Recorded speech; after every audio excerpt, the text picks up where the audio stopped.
Hello students, कैसे हैं आप सब। मैं आप सबको बता दूं कि मैं बहुत बढ़िया हूं। लास्ट लेक्चर में तक हमने देख लिया था सिंपल इंटरेस्ट, देखा था हमने कंपाउंड इंटरेस्ट भी देख लिया था। आज हम उसके आगे का टॉपिक देखेंगे जो कि है ये है एन्युटी।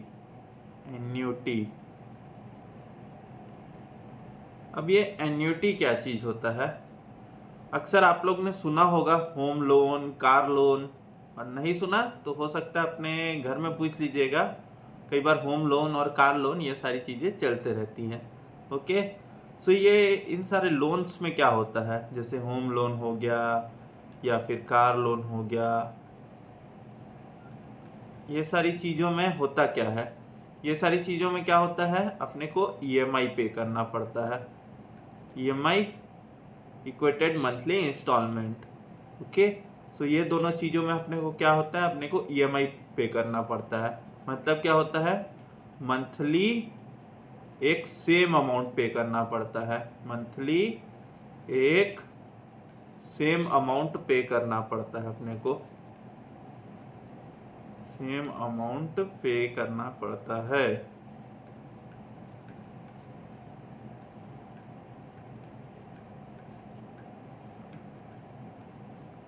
ओके। क्या है, जैसे लोन ले लेते हैं, समझ लो यहाँ पे हमने 10 लाख का लोन ले लिया, 10 लैक्स का लोन ले लिया। बैंक वाले क्या करेंगे, वो 10 लैक्स का लोन को फिर वो लोग अपने वो कैलकुलेशन मेथड रहता है उसमें, समझ लो 7 ईयर्स के लिए अपने को लोन दे दिया, तो अपने को मंथली फिर एक अमाउंट पे करना पड़ता है ईएमआई के तौर पे, जो इसमें फिर इंटरेस्ट जुड़ के अपना ईएमआई बनता है। तो ईएमआई रहता है अपना प्रिंसिपल प्लस इंटरेस्ट जुड़ के अपना ईएमआई बनता है। ओके। ये है मंथली एक सेम अमाउंट अपने को पे करना पड़ता है। अब जो हर महीने महीने जो सेम अमाउंट जो हम पे कर रहे हैं उसी को ही बोला जाता है एन्युटी। ये जो मंथली जो सेम अमाउंट जो पे कर रहे हैं इसी को ही बोला जाता है एन्युटी। ओके। मतलब क्या है एन्युटी, अगर बेसिक डेफिनेशन पे देखें तो क्या है, एक एन्युटी है अपना एक series of payment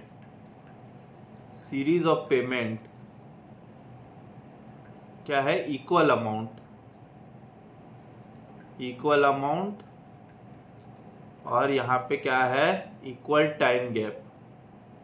time gap में। जैसे मैंने वो ईएमआई वाला एग्जांपल लिया, वो क्या है, हर मंथ उतना पे करेंगे। समझ लो फर्स्ट मंथ पे किया 10,000 तो सेकेंड मंथ भी 10,000, तो ऐसे करते करते करते करते वो लास्ट तक जाते जाएंगे। ओके। जब तक खत्म ना हो। ओके। ठीक है। ऐसे करते करते जाते जाएंगे। तो ये होता है एन्युटी, वही होता है सीरीज ऑफ पेमेंट जो इक्वल अमाउंट है इक्वल टाइम गैप में। ओके। अब यहाँ एक एग्जांपल देखते हैं। यहाँ पे हम जैसे ये फर्स्ट केस है, यहाँ पे है ईयर, अगर ईयर एंड में जैसे पैसा जमा हो रहा है और यहाँ पे है अमाउंट, तो यहाँ पे समझ लो फर्स्ट ईयर में 5,000 जमा किए, सेकेंड ईयर में जमा किए 6,000, थर्ड ईयर में जमा किए 7,000। ओके। फोर्थ ईयर में जमा किए अपन 4,000। ओके। ये अपना एन्युटी है क्या, ये अपना एन्युटी नहीं है। ये जो एन्युटी है ये नहीं है अपना। ओके। ये अपना एन्युटी नहीं है, क्योंकि क्या है, टाइम गैप तो है पर अमाउंट सेम नहीं है। ओके। ये है जो अमाउंट है वो सेम नहीं है। ठीक है। अब यहाँ पे सेकंड केस में, अगर यहाँ पे जैसे फर्स्ट ईयर, सेकंड ईयर, यहाँ थर्ड ईयर, यहाँ पे अगर मैं यहाँ पे 5,000 जमा किया, यहाँ पे कुछ नहीं, और यहाँ पे मैंने 5,000 जमा किया। ठीक है। फिर यहाँ पे मैंने आके फोर्थ ईयर में आके मैंने 5,000 जमा कर दिया, तो ये मेरा एन्युटी है क्या, ये भी मेरा एन्युटी नहीं है। ये भी मेरा एन्युटी नहीं है ये भी, क्योंकि क्या है, ये फर्स्ट और ये सेकंड पेमेंट के बीच में 2 साल का गैप हो गया है। ओके। फिर उसके बाद फिर 1 साल का ही गैप है। तो ये चीज नहीं चलेगा। ओके, हर समय जैसे एक ही साल का गैप होना चाहिए था, या तो फिर 2-2 साल का ही गैप होना चाहिए था। ठीक है, तो अपना एन्युटी हो सकता था। अब यहाँ एक एग्जांपल और देखते हैं। यहाँ पे ईयर्स और यहाँ पे अमाउंट। यहाँ पे first year, second year, third year, fourth year. अब मैं क्या करूँगा, यहाँ पे जैसे 5,000, ये भी 5,000, ये भी 5,000 और ये भी 5,000। हमने क्या किया, ये सारे बराबर बराबर पेमेंट कर दिए हर ईयर के एंड में। ओके, सो ये मेरा एन्युटी है क्या? जी हाँ, ये मेरा एन्युटी बनेगा। ओके, ये मेरा एन्युटी बनेगा। ठीक है, ओके, तो ये चीज है, ये कॉन्सेप्ट है अपना एन्युटी। अच्छे समझ में आया? अब एन्युटी खाली बस पेमेंट के लिए होगा क्या? एन्युटी खाली बस पेमेंट के लिए होगा क्या? नहीं, एन्युटी हो सकता है पेमेंट और रिसिप्ट के लिए। अब आप सोचेंगे रिसिप्ट के लिए कैसे, कि अपने पास कहाँ से एन्युटी में पैसा आएगा? आता है, समझ लो रेंटेड बिल्डिंग दिया हुआ है तो रेंट आएगा अपने को हर मंथ एक फिक्स्ड अमाउंट। वो बाद में एग्रीमेंट जो भी चेंज होगा, अमाउंट बढ़ेगा, वो बात अलग है, लेकिन नॉर्मल टर्म्स में अपने को फिक्स्ड अमाउंट आता है हर मंथ। ओके, या तो फिर कोई गवर्नमेंट सर्वेंट है जिसको बाद में पेंशन मिल रही हो, तो पेंशन भी उनको एक फिक्स्ड अमाउंट आता है। ओके, सो एन्युटी या तो पेमेंट भी हो सकता है या तो रिसिप्ट भी हो सकता है। ओके, ठीक है, चलिए ठीक। अब यहाँ एन्युटी क्या होता है? एन्युटी 2 प्रकार के होते हैं। एन्युटी कितने टाइप्स के होते हैं? एन्युटी होते हैं 2 टाइप्स के। एक को बोला जाता है एन्युटी रेगुलर, एक को बोला जाता है एन्युटी रेगुलर, और एक को बोला जाता है एन्युटी इमीडिएट या एन्युटी ड्यू। एन्युटी इमीडिएट और एन्युटी ड्यू, ये दोनों में से कुछ भी एक बोला जाता है। अब ये क्या होता है? Annuity regular means, annuity regular क्या होता है? एन्युटी रेगुलर होता है जब हम पेमेंट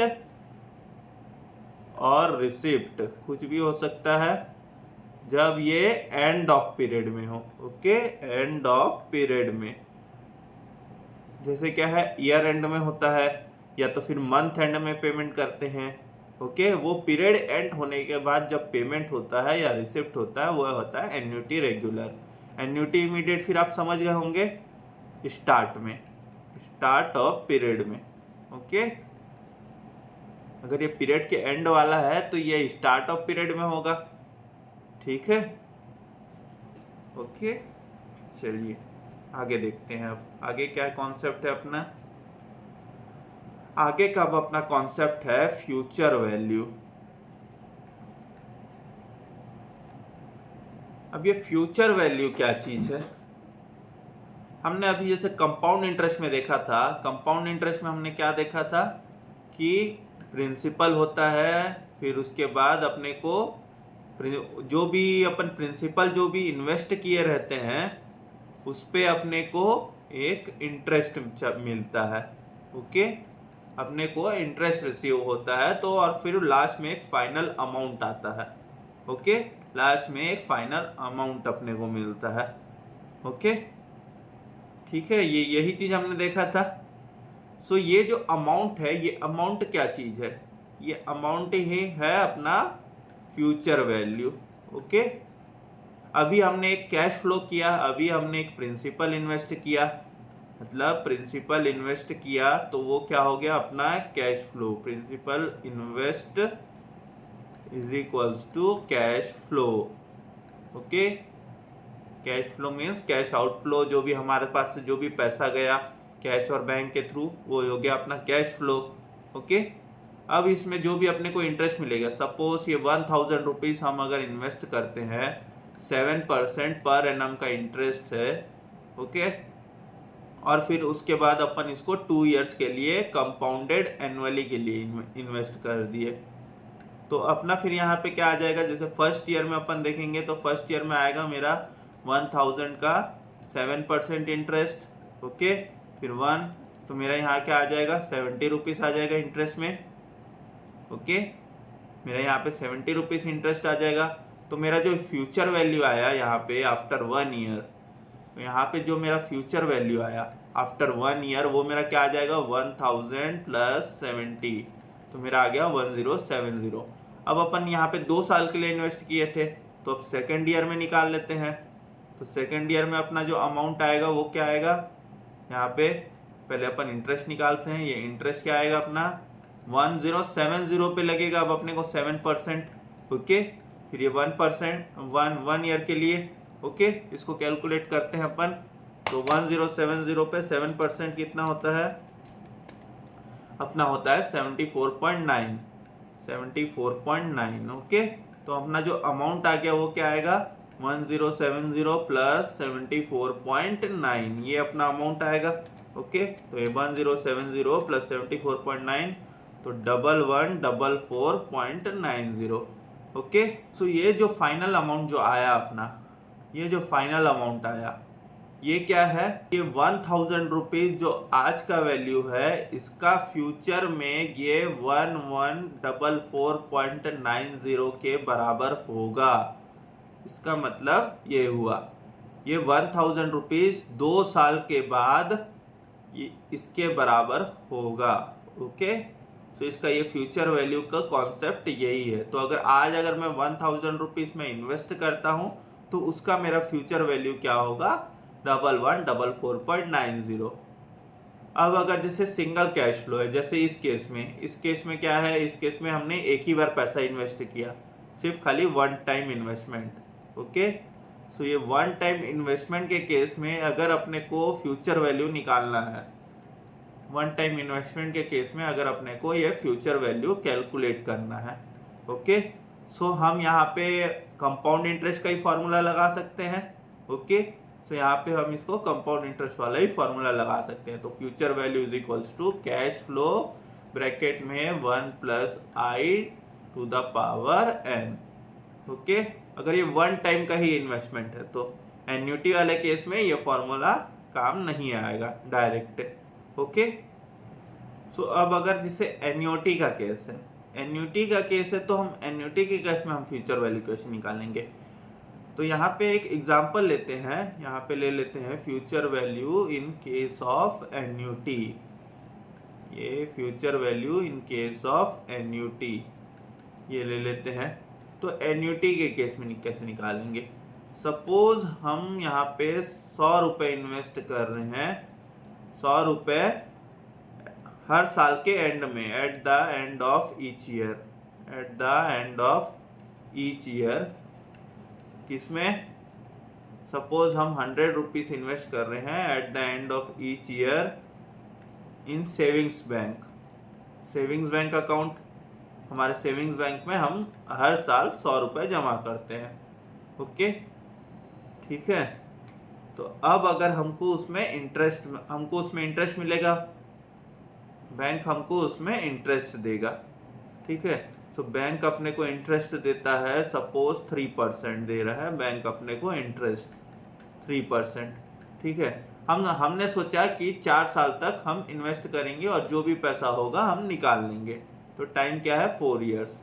ठीक है, हमने यही सोचा कि हम हर साल 100 रुपये at the end of each year invest करेंगे। तो जैसे मैंने जो फर्स्ट ईयर में जैसे मैंने इन्वेस्ट किया, तो फर्स्ट ईयर में अगर मैंने 100 रुपये इन्वेस्ट किया ईयर एंड में, अपन ये सब क्या कर रहे हैं अभी ईयर एंड में, क्योंकि अपन क्या देख रहे हैं एन्युटी रेगुलर का केस। ओके, हम यहाँ पे देख रहे हैं एन्युटी रेगुलर का केस। तो यहाँ पे इन केस ऑफ एन्युटी यहाँ पे लिख लेते हैं ये रेगुलर। ठीक है, एन्युटी रेगुलर का केस। तो अब हम अगर ये फर्स्ट ईयर में जैसे मैं ईयर एंड में 100 रुपीज़ में इन्वेस्ट कर रहा हूँ, तो अब ये मेरा 100 रुपये कितने साल तक वहाँ पे ग्रो करेगा, 3 साल तक। ठीक है, सेकेंड ईयर, थर्ड ईयर और फोर्थ ईयर। तो ये जो मेरा पैसा है it will grow for 3 years. ये ग्रो फॉर 3 इयर्स का मतलब समझ में आ गया, मतलब इसमें जो भी ब्याज मिलता जाएगा अपने को वो 3 साल तक मिलते जाएगा, जो भी इसमें बढ़ेगा। ठीक है, फिर मैंने जैसे अगर सेकेंड ईयर में जैसे मैंने इन्वेस्ट किया 100 रुपीज़, तो ये 2 साल तक ग्रो करेगा। ओके, ठीक है, ये 2 साल तक ग्रो करेगा। और मैंने जैसे थर्ड ईयर में इन्वेस्ट किया तो वो क्या है, वो सिर्फ 1 ही साल ग्रो करेगा। और फोर्थ ईयर वाला ईयर एंड में इन्वेस्ट कर रहे हैं हम, तो ये ग्रो नहीं करेगा। ठीक है, तो अब हम इसका फ्यूचर वैल्यू हम इसका कैसे निकाल सकते हैं, क्योंकि हम तो अलग अलग इन्वेस्ट कर रहे हैं। ओके, तो अब हम इसका कैसे निकालेंगे, तो यहाँ पे ये ईयर, यहाँ पे ईयर, और यहाँ पे अपन फ्यूचर वैल्यू ले लेते हैं। ठीक है, अपने को रेट पता है 3%, रेट है अपना 3%। तो फर्स्ट ईयर में जैसे इन्वेस्ट किया हमने 100 रुपये। ठीक है, यहाँ पे अमाउंट भी लिख लेते हैं, कितना इन्वेस्ट है, अमाउंट इन्वेस्ट। ठीक है, यहाँ पे अमाउंट इन्वेस्ट और यहाँ पे फ्यूचर वैल्यू। रेट है 3%, फर्स्ट ईयर में इन्वेस्ट किया 100 रुपये। तो अब ये अब कितने साल तक ग्रो करेगा, 3 साल तक। तो अपन वो कंपाउंड इंटरेस्ट वाला फॉर्मूला 101 प्लस आई क्या है 0.03 टू द पावर कितने साल तक, 3 ईयर्स तक। तो अपना वैल्यू जो भी आएगा, ठीक है, उसको बाद में कैलकुलेट करते हैं। फिर यहाँ पे फिर से ये 3%, ये 100। अब ये क्या है, ये 2 साल तक ग्रो करेगा, तो ये 101 प्लस 0.03 टू द पावर 2। ठीक है, फिर ये थर्ड वाला आएगा, ये भी 3% है, यहाँ पे 100 और ये 101 प्लस 0.03, ये 1 ही साल तक। ठीक है, फिर ये फोर्थ में अगर जैसे कुछ नहीं है तो ये 100, सिर्फ ये 100 ही बच जाएगा। ठीक है, यहाँ पे क्या कर सकते हैं, 1 प्लस 0.03 टू द पावर 0 भी लिखते हैं, पर वो 0 लिखने का कोई मतलब नहीं है।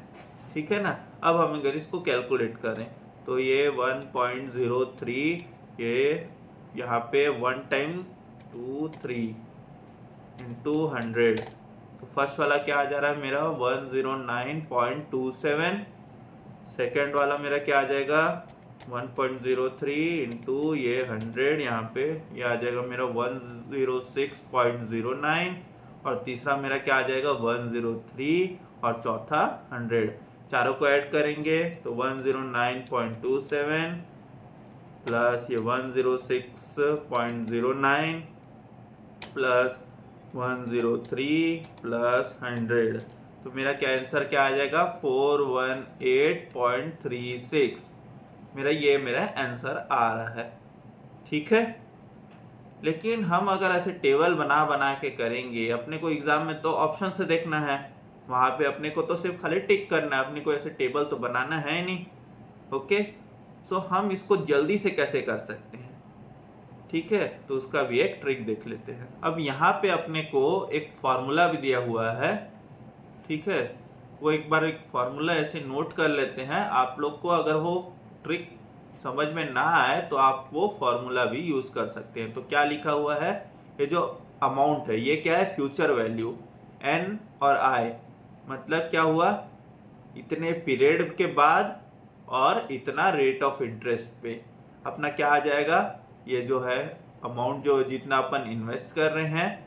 ओके, इसमें 1 plus I to the power n minus 1 upon ये आई, ये अपना एक फॉर्मूला है। तो यहाँ पे अपन अगर फॉर्मूले से देख लेते हैं तो अपन क्या 100 रुपये इन्वेस्ट कर रहे थे, आई अपना क्या था 0.03, अपना n क्या था टोटल टर्म यहाँ पे लेंगे तो ये 4 ईयर्स आएगा।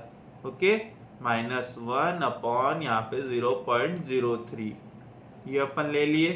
ठीक है, वहां पे अपन 3 तक लिए थे, लेकिन यहाँ पे अपन ये 4 तक लेंगे। नॉर्मल फॉर्मूला में n का जो जितना भी वैल्यू है वहां तक जाएंगे। ठीक है, टेबल में बनाते टाइम हम n-1 तक जा रहे थे।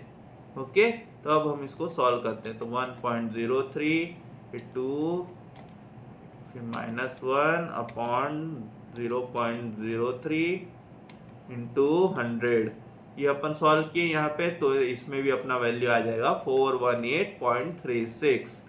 ठीक है, ये अपन फॉर्मूला से भी किया और टेबल से भी किया, अपना सेम वैल्यू आया फ्यूचर वैल्यू का। ओके, अब अगर हम यहाँ पे ये वाला ये जो डब्बा है, ये अपना जो ये फॉर्मूला वाला जो डब्बा है। अब अगर मैं इसको कैलकुलेटर में ही कर दूं बिना ये फॉर्मूला, अगर मेरे को ये फॉर्मूला नहीं आता है तो मैं इसको कैलकुलेटर में मैं कैसे निकालूंगा? मैं इसको कैलकुलेटर में मैं इसको कैसे निकालूंगा? तो अपन क्या करेंगे, यहाँ पे ये जो था अपन पावर 3 तक गए थे, जैसे 4 इयर्स था तो अपन 3 तक गए थे। तो हम यहाँ पे क्या करेंगे, कैलकुलेटर में प्रेस करेंगे। पहले यहाँ पे आप कैलकुलेटर में प्रेस कीजिए 1.03। ओके, 1.03 प्रेस किया, ठीक है। फिर आप दबाएंगे मेमोरी बटन। यहाँ पे मेमोरी बटन है M+ है, आप लोग में मेमोरी बटन होगा सबके कैलकुलेटर में, ठीक है। फिर हम इसको करेंगे मल्टीप्लाई करके खाली इक्वल टू साइन दबा देंगे। फिर अपन दबाएंगे मेमोरी बटन, ठीक है। फिर और एक बार मैं इक्वल टू दबा के मैं कर दूंगा मेमोरी बटन दबा दूंगा। तो मेरा क्या आ गया 1.03। मैं इसको पावर मेरे ऊपर ले गया तो 1, 2 और 3 आ गया मेरा, ठीक है। मैंने 1.03, फिर मैंने और एक बार इसको मल्टीप्लाई किया, 1.03 करके मैंने मल्टीप्लाई किया था। फिर और एक बार फिर मैंने मल्टीप्लाई किया तो जो भी आ गया मेरा पावर 3 तक मेरा वैल्यू आ गया, ठीक है। अब हम क्या करेंगे, वहां मेमोरी रिकॉल का बटन है MRC, मेरा मेमोरी रिकॉल का बटन है, मैं वो MRC दबा दूंगा, ठीक है। MRC दबाने के बाद मेरा कुछ वैल्यू आया होगा। तो इस केस में आया, मेरा वैल्यू आया है यहाँ पे मेरा वैल्यू आया है 3.1836, मेरा ये वैल्यू आया है। अब हम इसमें +1 कर देंगे, ठीक है। +1 क्यों किए हम, +1 क्यों किए यहाँ पे, क्योंकि ये जो लास्ट वाला जो फैक्टर है यहाँ पे कुछ नहीं है, यहाँ पे अपना कुछ नहीं है, तो यहाँ पे अपना क्या होगा, यहाँ पे 1 होगा, ठीक है।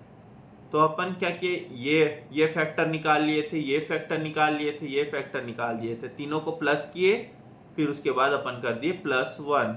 तो मेरा यहाँ वैल्यू क्या आ गया, मैं अगर इसको मैं +1 करता हूँ तो मेरा वैल्यू आ जाएगा यहाँ पे 4.1836। अब अपना आंसर निकालना है, तो अपने को फाइनल अमाउंट क्या है, यहाँ पे ये जो हर महीने कितना जमा कर रहे हैं 100 इंटू 4.1836, तो मेरा आंसर क्या आ जाएगा 418.36। ये वही आंसर है जो हमने बाकी दोनों में निकाल लिया था, है ना। देखिए, तो ये ट्रिक क्या है, काफी इजी है। ये ट्रिक आप प्रैक्टिस करेंगे तो आपको बहुत आसानी से हो जाएगा। तो क्या करना है, फिर से एक बार रिवाइज कर लेते हैं। ये कैलकुलेटर ट्रिक हमने कैसे किया, तो अपने को अगर फ्यूचर वैल्यू फैक्टर निकालना है, फ्यूचर वैल्यू अपन इसको एन्युटी फैक्टर भी बोलते हैं, ठीक है। फ्यूचर वैल्यू एन्युटी फैक्टर अगर ये निकालना है कैलकुलेटर में, तो हम क्या करेंगे, पहले फर्स्ट में प्रेस जो भी वैल्यू है अपना, मतलब जो भी रेट के साथ जो भी आ रहा है एन्युटी फैक्टर, तो इस केस में 1.03 ये है, ये इन दिस केस था ना, ये 1.03 था इन दिस केस, ठीक है। दूसरे केस में अलग भी हो सकता है इन कैलकुलेटर। इसको कैलकुलेटर में प्रेस किए, फिर हम इसको पुट इट इन मेमोरी, मतलब प्रेस M+, ओके। ये प्रेस करने के बाद कुछ नहीं दबाना है, प्रेस M+। फिर उसके बाद क्या करेंगे, उसके बाद थर्ड स्टेप में अपन क्या करेंगे, मल्टीप्लाई का सिंबल दबा के फिर इक्वल टू दबाएंगे, फिर उसके बाद हम प्रेस करेंगे M+, ठीक है। मल्टीप्लाई का सिंबल दबा के इक्वल टू दबा के हमने प्रेस किया M+। फिर उसके बाद फिर फोर्थ केस में क्या करेंगे, फिर हम सिर्फ इक्वल टू दबाएंगे, ठीक है। ये क्या है, ये अपना 1 आया। अब हम इसको मल्टीप्लाई किए, फिर इक्वल टू प्रेस किए, तो अपना 1.03 टू द पावर 2 का वैल्यू आ गया। फिर हम अगर इक्वल टू करेंगे तो क्या होता है, वो 1.03 पहले से वहां पे है और फिर वो फिर से मल्टीप्लाई हो जाएगा, तो यहाँ पे आ जाएगा मेरा 1.03 टू द पावर 3 आ गया मेरा। यहाँ पे जो भी मेरा सॉल्यूशन आएगा, फिर से मैं करूंगा प्रेस M+, ओके। फिर उसके बाद मैं करूंगा मेमोरी रिकॉल, तो मेमोरी रिकॉल करके मैं यहाँ पे दबा दूंगा MRC, उसके लिए बटन है ये, ठीक है। फिर अपन लास्ट स्टेप में क्या करते हैं, हम यहाँ लास्ट स्टेप में करेंगे ऐड 1 to 8, जो भी आंसर आया, ठीक है। तो जो भी आंसर आया उसमें हमने 1 ऐड किया, तो अपना क्या आ गया, फैक्टर आ गया, जो एन्युटी वाला फैक्टर था वो अपना आ गया। फिर उसके बाद अपन ये फॉर्मूला में a = 100 इंटू जो भी अपना एन्युटी फैक्टर आया, यहाँ 100 यहाँ का वैल्यू है, इन दिस केस में 100 है। ये ना समझ लो कि हर जगह 100 से ही करना है, जहाँ पे जो भी वैल्यू होगा उससे करना है। ओके, तो ये अपना काफ़ी इजी तरीका है, इससे हम काफ़ी जल्दी सॉल्व कर सकते हैं। ओके, अब हमने क्या देख लिया, अभी फ्यूचर वैल्यू देखा था इन केस ऑफ एन्युटी रेगुलर। अब हम देखेंगे future value in case of annuity immediate, annuity immediate या एन्युटी ड्यू। ओके, अभी हमने future value in case of annuity regular देखा, अब हम एन्युटी ड्यू का केस देख रहे हैं। तो जैसे हमने उसमें देखा, तो उसमें हम एंड ऑफ ईच ईयर में जैसे इन्वेस्ट कर रहे थे, एंड ऑफ ईच ईयर में हम इन्वेस्ट कर रहे थे, ईच ईयर में इन्वेस्ट कर रहे थे, समझ लो 100 रुपीज़। तो हम अगर 100 रुपीज़ इन्वेस्ट कर रहे थे, तो अगर 4 साल के लिए टर्म था, तो फिर ये पैसा कितना, ये पैसा 3 साल तक ग्रो करेगा। ओके ओके, ये पैसा क्या है, 3 साल तक ग्रो करेगा, ऐसा था। लेकिन अब अगर हम बिगिनिंग ऑफ ईच ईयर में, ठीक है, अगर हम इस केस में बिगिनिंग ऑफ ईच ईयर, हम अगर हर साल के स्टार्ट में ही हम अगर 100 रुपये इन्वेस्ट कर देते हैं, तो अब ये पैसा क्या है, अब ये पैसा पूरे 4 साल तक ग्रो करेगा। ओके, तो ये पैसा क्या है, पूरे 4 साल तक ग्रो करेगा अब अपना। तो यहाँ पे जो अपना जो ये टाइम है, जैसे 4 साल, तो ये पैसा 4 साल तक ग्रो करेगा। तो जो लास्ट वाला जो अमाउंट था, जो अपना ग्रो नहीं कर रहा था 4th ईयर में, ठीक है, अब 4th ईयर वाला पैसा भी अगर मैं स्टार्ट में इन्वेस्ट कर दूं 100 रुपीज़, तो ये भी मेरा 1 साल तक ग्रो करेगा, ठीक है। तो इस पे भी मेरे को जो 1 साल का जो भी मेरे को इंटरेस्ट मिलता है, वो मुझे इस पे भी मिलेगा, ठीक है। तो इस पे भी मुझे 1 ईयर का इंटरेस्ट मिलेगा। तो हमारा जो लास्ट जो पॉइंट था, उसमें हमने जो 4th ईयर का इन्वेस्टमेंट था, उसमें हमने कुछ भी हमने एन्युटी फैक्टर नहीं लगाया था, हमने ऐड नहीं किया था। लेकिन इस केस में ऐसा नहीं होगा।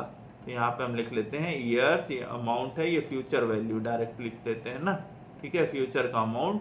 तो यहाँ पे फर्स्ट ईयर में, तो यहाँ पे ये 100 और ये 1 + 0.3 टू द पावर कितना आएगा अपना, यहाँ पे आ जाएगा 4, क्योंकि हम बिगनिंग में इन्वेस्ट कर रहे हैं। ओके, फिर ये 2 में ये 100, ये 1 + 0.3 टू द पावर 3, फिर ये 3 में ये 100, ये आएगा 1 + 0.3 टू द पावर 2, और यहाँ पे 4th आएगा, यहाँ पे आएगा 100, और ये आएगा 1 + 0.3, ठीक है। तो ये आएगा। तो अब हम अगर, तो इसमें हम कैसे कैलकुलेट करेंगे, इसमें हमको एन्युटी फैक्टर निकालना है, तो डायरेक्ट कैलकुलेटर से करते हैं। तो ये आ जाएगा मेरा 1.03, एक बार इसको मेमोरी में डाल दिया, फिर मल्टीप्लाई करके इक्वल टू करूंगा तो मेरा दूसरी बार आ गया, इसको भी मैंने मेमोरी में डाल दिया, फिर मैंने इक्वल टू प्रेस किया तो मेरा 3 टाइम्स आ गया, फिर मैंने इक्वल टू प्रेस किया तो मेरा 4 टाइम्स आ गया। अब मैं इसको क्या कर दूंगा, सीधा मेमोरी रिकॉल मल्टीप्लाइड बाय 100, तो मेरा फ्यूचर वैल्यू का आंसर क्या आ जाएगा, मेरे यहाँ पे आंसर आ जाएगा 430.91, ये आ जाएगा मेरा आंसर। ओके, ये चीज समझ में आ गया आप लोग को। इसमें क्या है, इसमें अपने को इतना, ये जो अमाउंट है इसका जो ये 1.03 के साथ है, ये अपने को इतना वैल्यू ज्यादा मिल रहा है, ठीक है। सो अपने को बुक में एक तरीका दिया हुआ है, उसमें क्या लिखा है कि जो भी अपन फ्यूचर वैल्यू अपन नॉर्मल तरीके से कैलकुलेट करेंगे, तो नॉर्मल तरीके से अपन जो कैलकुलेट किए थे वो क्या था, 418.36, उस पर अपन मल्टीप्लाई कर देंगे ये जो लास्ट वाला जो एन्युटी फैक्टर है 1.03, ये 1.03 मैं इसमें मल्टीप्लाई कर दूं तो अपन देखते हैं क्या आता है आंसर। हमारा यही आंसर आना चाहिए, मल्टीप्लाइड बाय 1.03। तो मेरा आंसर क्या आ रहा है, सेम आ रहा है, मेरा आंसर आ रहा है 430.91 ही आ रहा है मेरा आंसर। ओके, तो आप जो मैंने जो कैलकुलेटर वाला तरीका बताया आप उससे भी कर सकते हैं, बाकी या तो आप वो वैल्यू निकाल लीजिए फ्यूचर वैल्यू नॉर्मल तरीके से, और उसके बाद उस पर 1.03 मल्टीप्लाई कर दीजिए, दोनों में उतना ही समय लगने का है। ओके, चलिए अब हम अपना आगे का टॉपिक देखते हैं। अब हम अभी तक फ्यूचर वैल्यू देखते आए हैं, ठीक है। अब फ्यूचर वैल्यू से खाली बस सारी चीज़ें खाली फ्यूचर से तो नहीं होती, कुछ चीज़ें प्रेजेंट में भी होती है। तो अब हम इसके आगे का टॉपिक देखते हैं, present value. Okay, present value. अभी हम यहाँ पे एक केस लेते हैं, ठीक है। अब इस केस में जैसे हमने नॉर्मल अभी देखा था कंपाउंड इंटरेस्ट में, हमने जैसे 1000 रुपीज़ इन्वेस्ट किया कंपाउंडेड एनुअली में, ओके। तो अपने को फिर कुछ भी अमाउंट मिल जाता था, फाइनल अमाउंट अपने को मिल जाता था वहाँ पे। तो अपन यहाँ क्या निकालते थे, a is equals to P1 plus I to the power n। तो ये जो P है, ये P क्या है, ये 1000 रुपीज़ क्या है, ये आज का प्रेजेंट वैल्यू है, जो भी अमाउंट अपने को मिलेगा, ठीक है। ये उस चीज का प्रेजेंट वैल्यू है। यहाँ पे जो भी अपना अमाउंट आएगा, सपोज यहाँ अमाउंट आ रहा है 1050, तो 1050 का प्रेजेंट वैल्यू क्या है, 1000 एट द रेट, जो भी यहाँ पे रेट होगा उस रेट पे, ठीक है। सपोज यहाँ पे 5% रेट है, तो 0.05 टू द पावर ये 1 ईयर के लिए, ठीक है। सो ये 1050 का प्रेजेंट वैल्यू क्या है, 1000, ओके। तो ये चीज है प्रेजेंट वैल्यू। जैसे जो नॉर्मल जो आज के डेट में जो अपन इन्वेस्ट करते हैं वो अपना प्रेजेंट वैल्यू है, ठीक है। अब अपन यहाँ पे प्रेजेंट वैल्यू एन्युटी का देखते हैं। एन्युटी का अपन कैसे निकालेंगे, present value of annuity, annuity regular, ठीक है। Present value of annuity regular हमने अभी देखा कंपाउंड इंटरेस्ट वाले फॉर्मूले में, amount is equals to P, यहाँ पे 1 plus I to the power n। अब अगर अपने को P निकालना है तो ऐसे नहीं ऐसे हो जाएगा, A अपॉन यहाँ पे 1 plus I to the power n, okay. So ये इस तरीके से निकलेगा, ठीक है। तो सपोज अब अगर हमको हर महीने हमको कहीं से, सपोज हमारा फ्रेंड है, फ्रेंड तो हम जैसे पैसे देते नहीं हैं, ओके, पैसे ले लेते हैं। पर सपोज अगर हमारा कोई फ्रेंड है, वो बोल रहा है कि मैं पर ईयर एंड में, ठीक है, पर ईयर एंड में दूंगा मैं 1000 रुपीज़, ठीक है। सपोज अगर हमारा फ्रेंड है, वो बोल रहा है हर ईयर एंड में मैं 1000 रुपीज़ तुमको दूंगा, ठीक है। कितने साल के लिए, 5 साल के लिए ले लेते हैं, ठीक है, ओके। आपका फ्रेंड आपको पर ईयर एंड में 1000 रुपीज़ देगा, मतलब टोटल एक हिसाब से 5000 रुपीज़ देने वाला है। एक नॉर्मल वैल्यू ले लेते हैं, तो टोटल वो आपको 5000 रुपीज़ देगा, ठीक है, 5 साल के एंड तक, 5 ईयर्स एंड तक, ठीक है। लेकिन अब आप क्या बोल रहे हैं, भाई तू बाद में पैसा देगा या नहीं देगा, तू मेरे को ऐसा कर, पूरा पैसा आज ही दे दे, ठीक है। Give full amount today only, ऐसा आपने बोला, ठीक है। अब इसने बोला कि मेरे पास तो इतने पैसे नहीं हैं, तो मैं क्या करूंगा, मैं अपने पापा से मांगूंगा, फिर मैं दे दूंगा, ठीक है। अब उसके पापा थे सीए, ठीक है। अब उसके पापा थे सीए, तो उसने अपने पापा को बताया कि ऐसा ऐसा है, मैंने ऐसे ऐसे मैंने बोला है, तो वो बोल रहा है कि पूरे पैसे मुझे आज ही दे दे। तब उसके पापा अब सीए थे, तो उनको ये प्रेजेंट वैल्यू कॉन्सेप्ट पता था, तो उन्होंने क्या उसे समझाया, देख बेटा अगर तू आज ये पैसे देगा तो तुझे पूरे 5000 देने की ज़रूरत नहीं है, तू थोड़े कम पैसे उसको देना, ओके।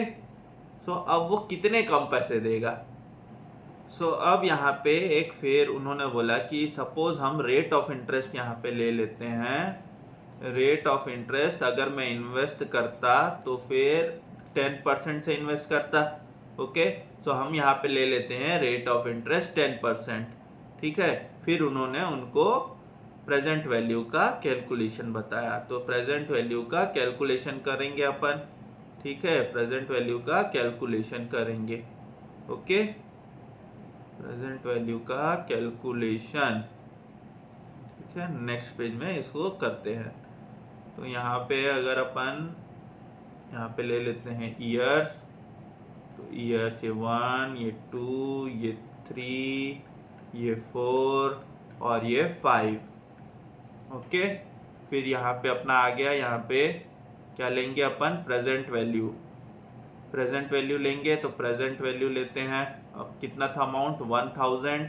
रेट क्या बताया उन्होंने, 10%, तो ये 1.1 1 ईयर के लिए। ठीक है, वैसे ही अगर 2 साल है तो 1.1 टू द पावर 2, फिर वैसे ही 3 साल के लिए 1.1 टू द पावर 3, फिर वैसे ही यहाँ पे 1000 अपॉन 1.1 टू द पावर 4, फिर यहाँ पे 1000 अपॉन ये 1.1 टू द पावर 5। ठीक है, अब इसको कैलकुलेट करते हैं। 1000 अपॉन 1.1 इक्वल टू, तो यहाँ पे क्या आ गया मेरा 909.09।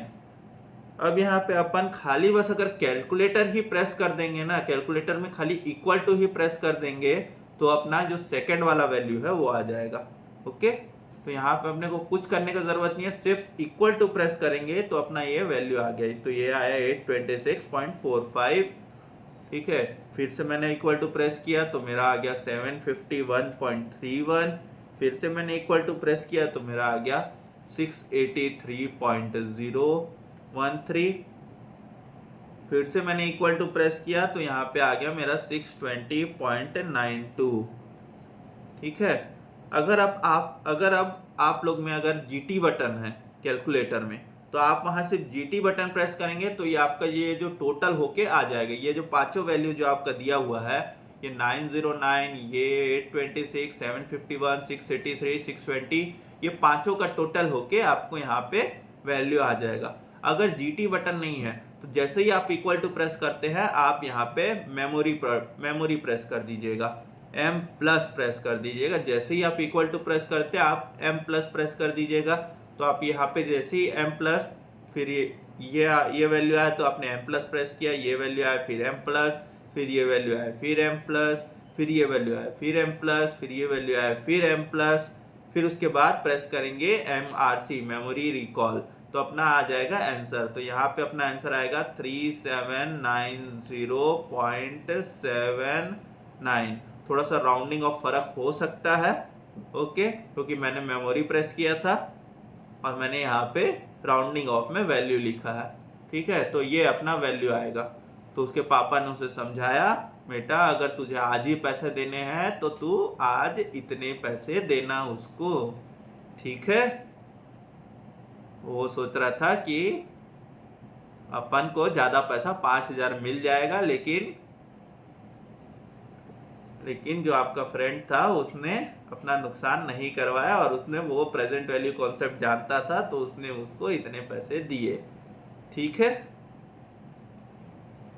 अब हमने इस तरीके से कैलकुलेटर ट्रिक देख लिया। अब अगर हम डायरेक्ट इसको निकालना चाहें, डायरेक्ट अगर मैं प्रेजेंट वैल्यू निकालना चाहूँ 1000 का, ठीक है, तो 1000 इंटू यहाँ पे मैं एन्युटी फैक्टर लगाऊंगा। एन्युटी फैक्टर इसमें कैसे निकालेंगे, इसमें क्या है 1 अपॉन 1.1 है ना।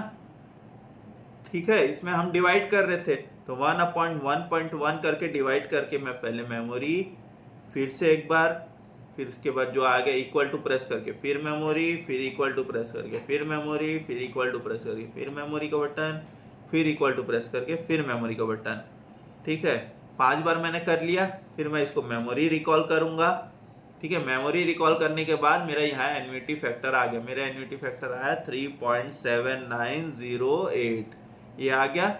अब मैं इसको 1000 से मैं इसको मल्टीप्लाई कर दूंगा तो मेरा वैल्यू आ जाएगा 3790.80। ये आ गया मेरा वैल्यू और ये मेरा वैल्यू सेम है, देखिए ये वही आ गया। ओके, तो इसमें कैलकुलेटर का ही ट्रिक अपनाओगे तो बेटर है। ठीक है, अब हमने present value in case of annuity regular देखा था, तो अब हम देखते हैं present value in case of annuity due. Annuity due के केस में। तो एन्युटी ड्यू का केस में क्या होगा, एन्युटी ड्यू का केस में क्या होगा अपना, अब इस केस में क्या करना है अपने को, at the start of period में देना है अपने को पैसा। स्टार्ट ऑफ पीरियड में 1000 रुपीज देने हैं, ठीक है। सो हम क्या इसमें क्या होगा, तो जो लास्ट वाला जो पैसा है वो हम 5th ईयर के स्टार्ट में दे देंगे, 5th ईयर के स्टार्ट में दे देंगे, ठीक है। सो वो पैसा क्या है, वो पैसा फिर ग्रो करेगा नहीं, अपने को 5th ईयर के स्टार्ट में ही मिल जाएगा, ठीक है। तो यहाँ पे अपन जो कैलकुलेशन करते हैं वो कैलकुलेशन अपन जो एन्युटी फैक्टर का करेंगे वो अपन एक पीरियड कम का करेंगे, ठीक है। सो यहाँ पे अपन लिख लेते हैं ये ईयर स्टार्ट, ठीक है, ईयर स्टार्ट और यहाँ प्रेजेंट वैल्यू। तो अगर ये फर्स्ट ईयर के स्टार्ट में, तो फर्स्ट ईयर में तो 1000 रुपये मिलेगा, वो 1000 रुपये में उसमें मेरे को प्रेजेंट वैल्यू का कोई कॉन्सेप्ट नहीं लगाना है क्योंकि वो आज ही के आज मेरे को मिल जा रहा है, ठीक है। अब सेकेंड ईयर में जो 1000 रुपये जो मिल रहा है स्टार्ट में, तो ये मेरे को क्या होगा, ये 1.01 से करूंगा, क्यों, क्योंकि ये सेकेंड ईयर एंड में नहीं है, ये पूरा मेरा 2 साल तक नहीं खड़े रहेगा 1000, ये मेरा 1000 खड़े रहेगा सिर्फ 1 साल तक। समझ में आ रहा है कैसे, अगर आज 1 जनवरी को जैसे मैं पैसा ले रहा हूं, अगर मैं 1 जनवरी नहीं 1 अप्रैल ले लेते हैं हमारे हिसाब से फाइनेंशियल ईयर, ठीक है। 1 अप्रैल को अगर मेरे को 1000 रुपीज मिल रहा है और अगर 31 मार्च को मेरे को 1000 रुपीज मिल रहा है, इसमें फर्क है, ठीक है।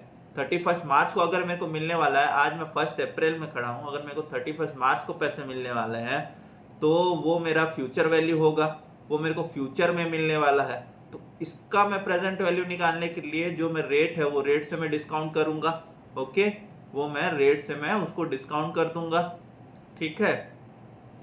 लेकिन अगर मेरे को आज ही अगर मेरे को पैसे मिल जाने वाले हैं तो मैं उसको क्यों डिस्काउंट करूंगा, नहीं करूंगा। वैसे ही अगर मेरे को नेक्स्ट ईयर के मेरे को 1 अप्रैल को मेरे को पैसे मिल जाने वाले हैं तो मेरा तो 1 ही साल हुआ ना, मेरा 2 साल तो जा नहीं रहा है, ठीक है ना।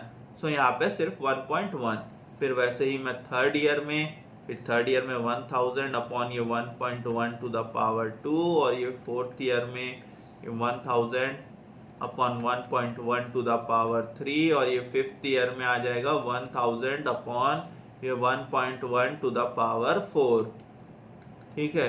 तो इसमें हमने क्या किया, इसमें हमने एक पीरियड कम तक का लिया, ठीक है। इसमें हमने एक पीरियड कम तक का लिया और उसमें हम ये फर्स्ट ईयर का जो इनिशियल इन्वेस्टमेंट था उसको हम ऐड कर दे रहे हैं, ठीक है, present value of annuity due या एन्युटी इमीडिएट में, ठीक है। तो इसको सॉल्व करेंगे तो 1000 अपॉन 1.1 तो ये 909.09, ठीक है। फिर उसके बाद ये 826.45, ओके, ठीक है। फिर अपना आएगा ये 1000 अपॉन 1.01,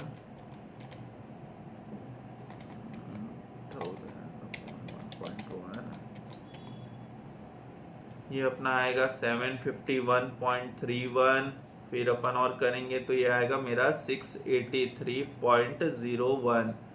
अब इस केस में अपना वैल्यू क्या आ रहा है, यहाँ पे आएगा मेरा 1000। तो इस केस में अपन कैसे निकालेंगे, 1000 प्लस 909.09 प्लस 826.45 प्लस 751.31 प्लस 683.01।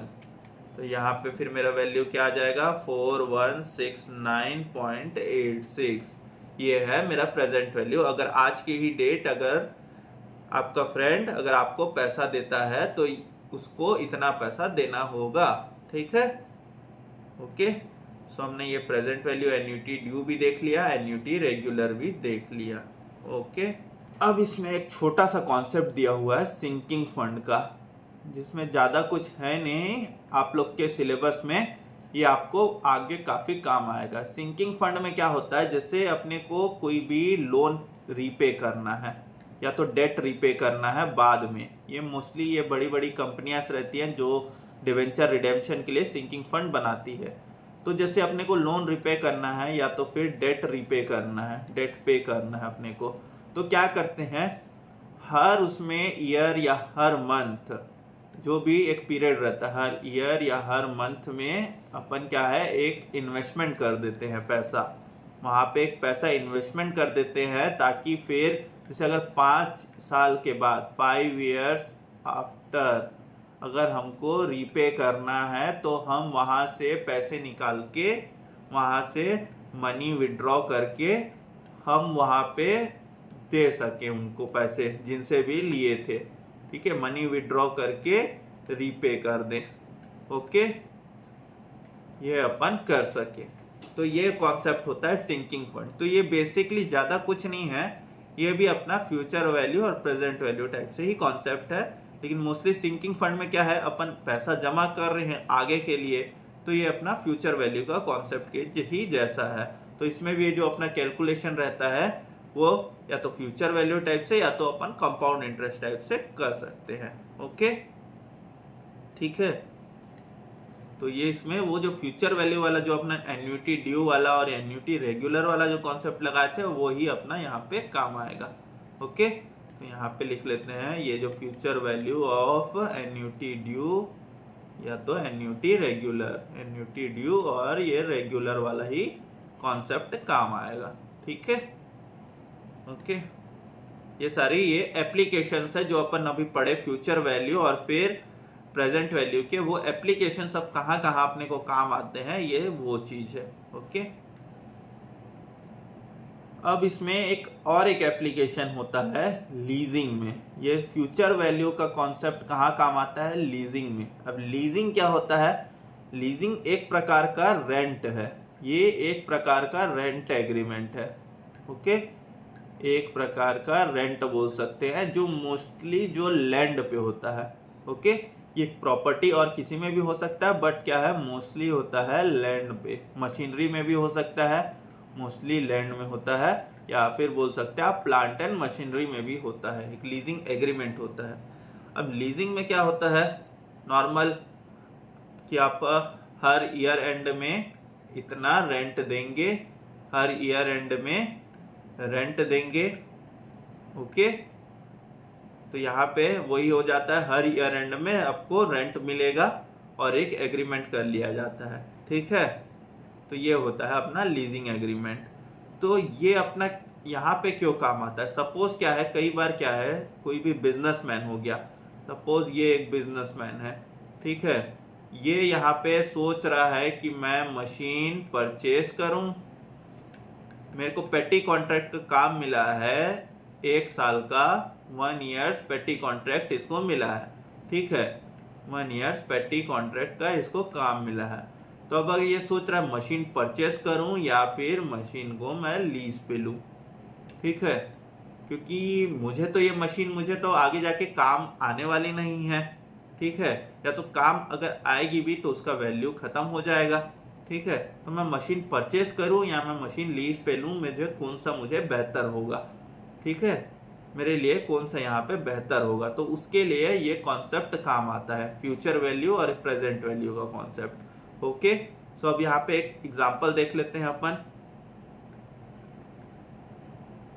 तो यहाँ पे सपोज एक एग्जांपल ले रहे हैं अपन, तो यहाँ पे अगर सपोज अगर जो पर्सन है, सपोज है यहाँ पे ए है, ए एक मशीन परचेस करना चाहता है, तो मशीन परचेस करेगा तो उसका वैल्यू क्या है, मशीन परचेस का वैल्यू है 4000 रुपीज़। ठीक है, लेकिन अगर वो लीज पे लेता है, लीज पे लेता है 4 साल के लिए, 4 years के लिए, तो उसको 1250 उसको पर ईयर उसको पड़ेगा। ठीक है, तो हम इसको डायरेक्ट तो नहीं निकाल सकते 1250 इंटू 4 करके कि अरे इतना कॉस्ट आ रहा है ना। तो जैसे 1250 इंटू 4 करेंगे तो अपना क्या कॉस्ट आ रहा है 5000, और यहाँ परचेस करने में अपना आ रहा है 4000, तो अपन मशीन परचेस कर लेते हैं, ऐसे नहीं निकाल सकते। ठीक है, अब इसमें क्या है, अगर वो जैसे ये 4000 की मशीन परचेस करता है तो उसके लिए अगर वो मनी अगर बोरो करता है कहीं से, ठीक है, तो उसको फिर उसको मिलेगा 14% पर एनम कंपाउंडेड एनुअली में मिल रहा है। ठीक है, उसको मिल रहा है इतने पैसे पे।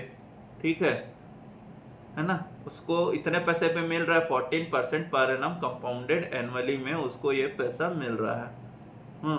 तो अब उसको डिसीजन लेना है कि वो या तो लीज करे कि वो मशीन परचेस करे। तो अब हम ये जो लीजिंग वैल्यू है ये क्या है, हम हर ईयर के एंड में हम उसको पे करेंगे। तो हम इसका आज प्रेजेंट वैल्यू निकाल लेते हैं। ठीक है, तो इसका प्रेजेंट वैल्यू आज के डेट में कितना आएगा। ओके, ठीक है, तो हम अगर इसका प्रेजेंट वैल्यू निकालते हैं तो प्रेजेंट वैल्यू मेरा क्या आ जाएगा, अपन निकालते थे 1250 इंटू ये एन्युटी फैक्टर 1 कितना है 14, तो 1.14, ये 1, फिर ये 2, फिर ये 3, फिर ये 4।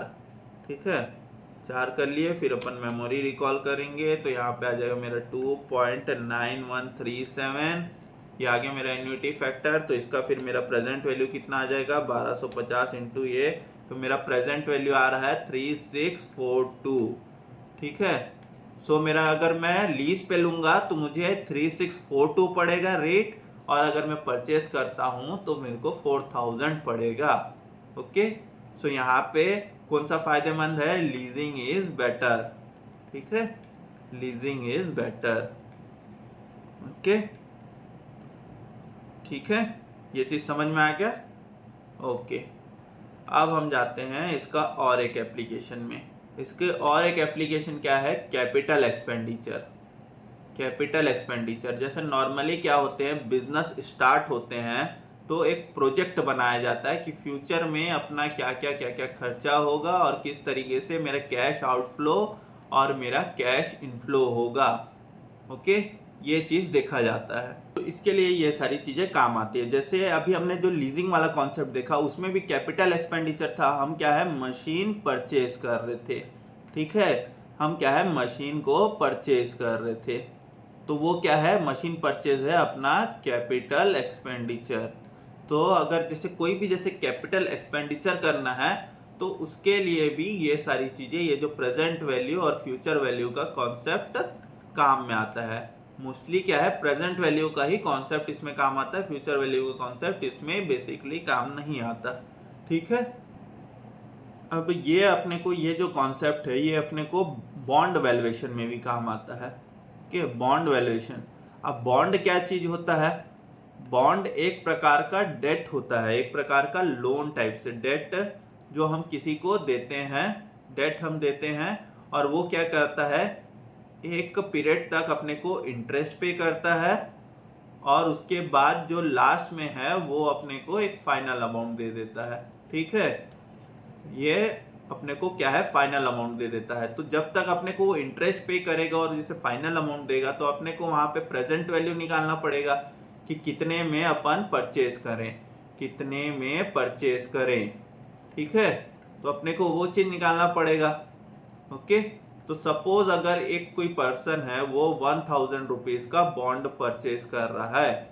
ठीक है, 1000 ये पार वैल्यू है, ये पार वैल्यू मतलब इतना पैसा अपने को बाद में मिलेगा। तो उसका परचेज प्राइस क्या होना चाहिए, तो उसको बेनिफिट है थोड़ा बहुत।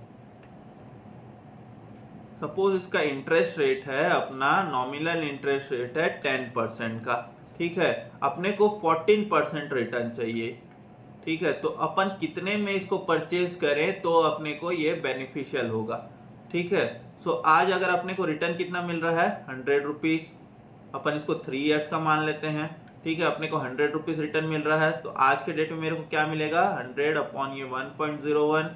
ठीक है, अगर मैं इसका प्रेजेंट वैल्यू निकालूं तो फिर ये दूसरा क्या आ जाएगा मेरा, फिर से मेरे को इंटरेस्ट ही मिल रहा है तो 100 अपॉन ये 1.01 का पावर 2, फिर ये 100 और ये 1.01 का पावर 3, और यहाँ पे अपने को जो थर्ड ईयर के एंड में अपने को पूरा पैसा वापस मिल जाएगा तो ये आ जाएगा मेरा 1000 अपॉन ये 1.01 टू द पावर 3 आएगा।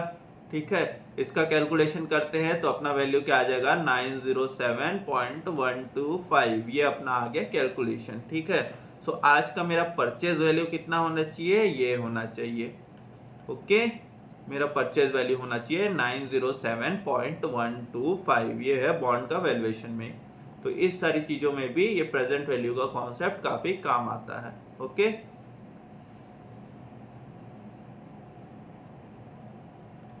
अब एक कॉन्सेप्ट अपने को दिया हुआ है इसमें, परपेचुइटी। ये परपेचुइटी का मतलब क्या है, परपेचुइटी का मतलब है कैश आउटफ्लो तो हो रहा है, कैश आउटफ्लो या इनफ्लो कुछ भी हो रहा है अपना, ठीक है, आउटफ्लो ऑब्लिक इनफ्लो कुछ भी हो रहा है, लेकिन उसका टाइम पीरियड अननोन है, ठीक है, टाइम पीरियड अननोन या बोल सकते हैं अपन फॉरएवर है। अपन अननोन तो नहीं बोल सकते मोस्टली, इसका टाइम पीरियड क्या है, फॉरएवर है, मतलब हमेशा, जिंदगी के साथ भी जिंदगी के बाद भी। ये केस नॉर्मली किस में होता है, पेंशन में होता है, ठीक है। पेंशन अपने को क्या है, मिलते ही जाएगा, मिलते ही जाएगा, खत्म होगा नहीं पेंशन, ठीक है। अगर इनको नहीं मिला तो इनके फिर जो भी नॉमिनीज हैं उनको फिर पेंशन मिलते ही जाएगा, ठीक है। तो परपेचुटी का ये कॉन्सेप्ट है। अब अगर परपेचुटी में अपने को वैल्यू निकालना है, और परपेचुटी का अपने को जैसे प्रेजेंट वैल्यू निकालना है, अपने को हर साल हर साल हर साल पैसा मिल रहा है, तो परपेचुटी का अगर अपने को पैसा नहीं, अगर अपने को वैल्यू निकालना है तो वो क्या आ जाएगा, प्रेजेंट वैल्यू, इसका फॉर्मूला है R अपॉन I, ओके। तो ये अपना फॉर्मूला है। तो इसमें R अपना क्या है, R है अपना जो वैल्यू है अपने को जो हर मंथ मिल रहा है, ठीक है, जो amount received every period, month बोल सकते हैं, मैं पीरियड बोल देता हूं क्योंकि क्या है, ये कभी भी हो सकता है, मंथ हो सकता है, क्वार्टर हो सकता है, ईयर एंड हो सकता है। और आई है अपना जो इंटरेस्ट रेट जो रहता है, इंटरेस्ट रेट, ठीक है, अपॉन 100, ओके। तो ये है अपना परपेचुटी का कॉन्सेप्ट, ठीक है। इसमें एक ग्रोथ वाला भी कॉन्सेप्ट है, ग्रोथ वाला। कई बार क्या होता है कि जैसे अगर मेरे को आज अगर मेरे को 2000 रुपये मिलने वाले हैं तो कल मेरे को हो सकता है 2200 रुपये मिले एक साल बाद, ठीक है। अगर मेरे को फर्स्ट ईयर एंड में अगर मेरे को 2000 मिल रहे हैं तो सेकेंड ईयर एंड में हो सकता है मेरे को 2200 रुपये मिले। तो जो भी अपना ग्रोथ रेट है, तो ग्रोथ रेट क्या है इसमें 10% है, तो इसका अपन प्रेजेंट वैल्यू कैसे निकालेंगे, ये होता है R अपॉन I माइनस जी, ठीक है। जी अपना ग्रोथ रेट है, R अपना वैल्यू है, और फिर I अपन देखें इंटरेस्ट रेट अपॉन 100। तो ये है अपना, इस तरीके से अपन प्रेजेंट वैल्यू निकाल सकते हैं।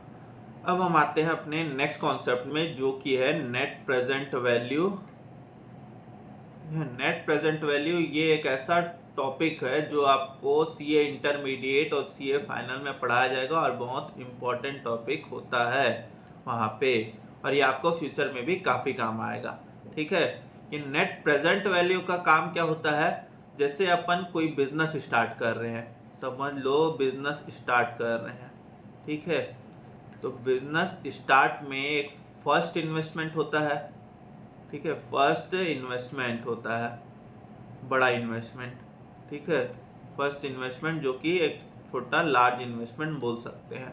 फिर उसके बाद अपने को होगा कैश इनफ्लो हर साल, ठीक है, ईयरली अपने को कैश इनफ्लो होगा।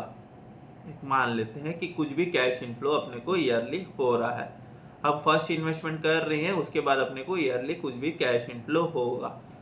तो हम ये चीज़ कैसे डिसाइड करेंगे कि ये बिजनेस स्टार्ट करने, ये जो बिजनेस है वो स्टार्ट करने लायक है कि नहीं, लायक है कि नहीं, मतलब लायक है कि नहीं, मतलब इसका मतलब ये कि ये बिजनेस अपने को फ्यूचर में पैसा कमा के देगा कि नहीं, ठीक है, हाँ, पैसा कमा के देगा कि नहीं। तो ये अपन यहाँ पे नेट प्रेजेंट वैल्यू से हम यहाँ पे कैलकुलेट करते हैं, ओके। ये चीज़ हम यहाँ पे नेट प्रेजेंट वैल्यू से कैलकुलेट करते हैं। तो हम यहाँ पे एग्जांपल ले लेते हैं। तो यहाँ पे समझ लो ये ईयर एंड में है, ये अपना कैश आउटफ्लो या इनफ्लो है, और अपन यहाँ पे निकालते हैं नेट प्रेजेंट वैल्यू निकालेंगे, ओके। तो अपन यहाँ पे पहले ये प्रेजेंट वैल्यू लिख लेते हैं यहाँ पे, ठीक है। यहाँ एक डिस्काउंटिंग फैक्टर भी है, जो डिस्काउंटिंग फैक्टर क्या होता है, जो अपन वो जो 0.1 जो ले रहे थे 1 डिवाइड बाय 1.1, तो वो जो 1.1 था वो क्या डिस्काउंटिंग फैक्टर है, ओके। तो हम यहाँ पे हम डिस्काउंटिंग फैक्टर ले लेते हैं वही @ 10%, ठीक है। सो अगर हम यहाँ पे फर्स्ट ईयर में जैसे 0 ले लेते हैं, फिर 1 ईयर 2 ईयर 3 ईयर, यहाँ पे हम जो कैश आउटफ्लो है फर्स्ट ईयर में 1 लाख रुपए, ठीक है। यहाँ पे डिस्काउंटिंग फैक्टर कुछ नहीं आएगा, यहाँ पे आएगा 1, तो तो यहाँ पे है 1 लाख, ठीक है। 1 लाख का अपना आउटफ्लो प्रेजेंट वैल्यू अपने को मिल रहा है 55,000 समझ लो मिल रहा है यहाँ पे फर्स्ट ईयर में कैश इनफ्लो। तो इसका ये डिस्काउंटिंग फैक्टर 1/1.1 तो 0.909 आता है। ओके, फिर यहाँ पे प्रेजेंट वैल्यू क्या आएगा 49,995 आया। ओके, अब यहाँ पे जो सेकंड है उस सेकंड में अपने को सेकंड ईयर में कितना इनफ्लो आएगा अपने को, ये जो नेट इनफ्लो है ये है 80,000 आ रहा है। इसका डिस्काउंटिंग फैक्टर है 826 और यहाँ पे आ रहा है 66080। ओके, अब यहाँ पे आ रहा है थर्ड ईयर में अपने को पैसा आएगा 15,000 0.751। ये सारी वैल्यूज कहाँ से निकाले, ये इसका कैलकुलेशन करने का एक तरीका रहता है जो बिजनेस मॉडल के हिसाब से एक एस्टिमेशन बना के ये सारे वैल्यूज निकाले जाते हैं। ओके, फिर इसमें जो वैल्यू आया 11265 ये अपना आ गया वैल्यू। अब हम इसको क्या करेंगे, सम करेंगे तो मेरा नेट प्रेजेंट वैल्यू आ जाएगा NPV। इस केस में नेट प्रेजेंट वैल्यू आ रहा है 27340। अब क्या है, नेट प्रेजेंट वैल्यू पॉजिटिव में है, अगर NPV इज ग्रेटर देन 0 और पॉजिटिव में है मतलब अपना इनफ्लो ज्यादा है, ये अपना इनफ्लो ज्यादा है ये आउटफ्लो से, तो क्या है प्रोजेक्ट इज वायबल। ठीक है, प्रोजेक्ट इज वायबल मतलब प्रोजेक्ट ठीक है, अपने को पैसा कमा के दे सकता है। और अगर NPV अगर लेस देन 0 है तो प्रोजेक्ट इज नॉट वायबल। ठीक है, तो ये कॉन्सेप्ट बाद में आप लोग को जैसे इंटरमीडिएट और फाइनल में जाएंगे तो आप लोग को ये कॉन्सेप्ट बहुत ज्यादा काम आने वाला है। ठीक है, ओके। अब एक छोटा सा बेसिक चीज दिया हुआ है, हमने बोला नॉमिनल रेट ऑफ रिटर्न। ठीक है, नॉमिनल रेट। अब क्या है, बैंक्स वाले एडवर्टाइजमेंट करते हैं, जैसे आया था कोटक महिंद्रा बैंक, ठीक है 6% इंटरेस्ट। कोटक महिंद्रा बैंक बोलता है कि 6% इंटरेस्ट देंगे, 6% इंटरेस्ट देंगे किस पे, सेविंग्स में। इतना इंटरेस्ट होता है क्या, नहीं होता सेविंग्स में कभी भी इतना इंटरेस्ट। लेकिन वो लोग क्या है एडवर्टाइजमेंट में क्या दिखाते हैं, ये नॉमिनल रेट दिखाते हैं। इस पे वो लोग जो इन्फ्लेशन होता है वो इन्फ्लेशन को नहीं गिनते हैं। ठीक है, सो जो नॉमिनल रेट जो होता है, जो नॉमिनल रेट ऑफ रिटर्न होता है वो क्या होता है, inflation plus real rate of return. Real rate of return ये होता है रियल रेट। ठीक है, जो अपने को एक्चुअल में मिलता है। ठीक है, सो अपना जो रियल रेट क्या होगा, जो अपने को एक्चुअल में जो अपने को इंटरेस्ट मिलता है वो क्या होगा, रियल रेट क्या होगा, जो नॉमिनल रेट है माइनस इन्फ्लेशन को करेंगे तो अपना जो रियल रेट ऑफ रिटर्न है जो अपने को मिलता है एक्चुअल सेविंग्स बैंक में वो ये हो जाता है। ठीक है, इन्फ्लेशन को माइनस करने के बाद। लेकिन हमेशा एडवर्टाइजमेंट में क्या दिखाते हैं, नॉमिनल रेट ऑफ रिटर्न ही दिखाया जाता है, तो कभी भी इसके बहकावे में ना आए। ओके, अब हमने यहाँ नॉमिनल रेट और रियल रेट देख लिया। अब यहाँ पे और एक चीज आ जाती है इफेक्टिव रेट ऑफ रिटर्न। अब ये इफेक्टिव रेट क्या होगा, अब ये इफेक्टिव रेट क्या चीज होगा, इफेक्टिव रेट ऑफ रिटर्न क्या चीज होता है, जैसे क्या है बैंक्स क्या है, बैंक्स अपने को जो सेविंग्स में है अपने को क्वार्टरली रिटर्न देती है, क्वार्टरली देती है इंटरेस्ट। ओके, बैंक्स अपने को सेविंग्स में क्वार्टरली इंटरेस्ट पे करती है। ओके, सो अब हम यहाँ पे जो क्वार्टरली दिया गया है, ठीक है, तो अगर हम इसका ईयरली रिटर्न निकालेंगे तो उसका ईयरली जो इंटरेस्ट रेट है वो कुछ अलग आ जाएगा। ठीक है, so effective rate of return क्या आता है, उसका एक फॉर्मूला नॉर्मल ऐसे देख लीजिए, 1 प्लस ये आई जो अपना नॉमिनल रेट ऑफ रिटर्न है। ओके, ठीक है, 1 प्लस आई अपॉन कितने बार अपने को इंटरेस्ट मिल रहा है, अपन ये निकालते थे कितने बार अपने को इंटरेस्ट मिल रहा है। जैसे अगर क्वार्टरली दे रहे तो divide by 4 to the power यहाँ पे आ जाएगा m to the power m minus 1। ओके, ये अपना एक बेसिक सा फॉर्मूला है। ओके, अपने को ज्यादा ये काम नहीं आने वाला, अपन ऊपर भी देख चुके थे पिछले लेक्चर में कंपाउंड इंटरेस्ट में ये चीज, वहां पे अपने को ये चीज थोड़ी काम आती है। ओके, चलिए ठीक है। अब एक अपना इसमें का लास्ट कॉन्सेप्ट बच रहा है CAGR। CAGR क्या होता है? कंपाउंडेड एनुअल ग्रोथ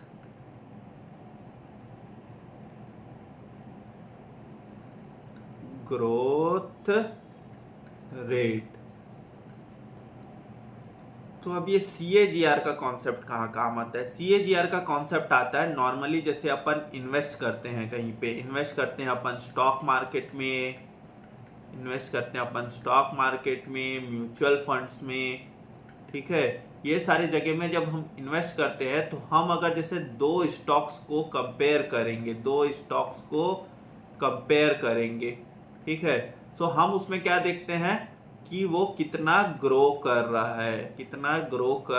है, ठीक है, ओके, कितना ग्रो कर रहा है। तो उसके लिए ये कैलकुलेशन होता है CAGR का, ओके, ये CAGR का उसके लिए कैलकुलेशन होता है, कंपाउंडेड एनुअल ग्रोथ रेशियो का, उसी के लिए ज्यादा कैलकुलेशन होता है, ठीक है। अब हम इसके लिए कैसे देखेंगे? इसके लिए देखते हैं, सपोज यहाँ पे अगर ये ईयर 1 है, ईयर 2 और ईयर 3 और ये ईयर 4, ओके, यहाँ पे ये 4 साल दिया हुआ है। फर्स्ट ईयर में अपना रेवेन्यू था 100 रुपये, सेकेंड ईयर में 120, थर्ड ईयर में 160 और फोर्थ ईयर में है 210 रुपये, ओके। ये है अपना 4 साल में। अब इन दोनों के बीच का गैप कितना हुआ?